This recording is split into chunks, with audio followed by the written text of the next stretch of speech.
Well, outside of Luis Elizondo, other people actually spoke at this second congressional meeting.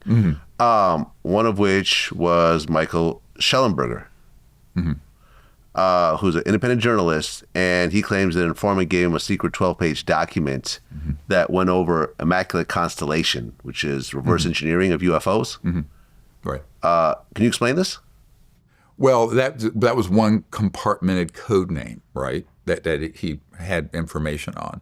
He wasn't involved in those projects. I would say what you want to do is go from there to getting full investigatory powers to drill down on who was doing the reverse. We know where they are, and what kind of data ended up getting, retrieved. So yes, I mean, that's fine. But again, it wasn't someone who was directly boots on the ground, scientists handling the material, et cetera. So that's what we would want. And I think the other gentleman, Mr. Gold, just has looked into it just casually. You had Michael Gold, who's a former NASA Associate Administrator of Space Policy and Partnership, and also a member of NASA's UAP Independent Study Team. So he testified as well. Yes, but he didn't know anything. Okay. And I met with him privately, and he admitted that they basically closed that task force because they didn't have people that were staffed to go out and gather all this information. So what good does that? So why do you, this is the other thing I said to Burchett. Why do you have, Congressman Burchett, why do you want people here who admit they don't have anything? When I've told you that there are all these people who will go up there today who handle the materials. There's something not right with this picture. I'm calling them out right now, and I haven't done this yet. Is that get serious or go home, right? But somebody needs to get serious about this because I think all this is going to come out in the next year or two. And when it does, it's got to come out properly.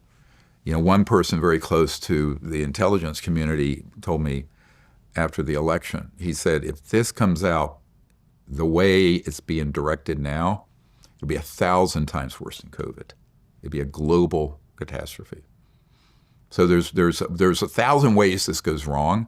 There's one way that it can come out correctly and not end up in panic and false wars and all kinds of problems. And it has to be very seriously looked at by some people with the acumen and expertise to know what's the strategic pathway out of this mess.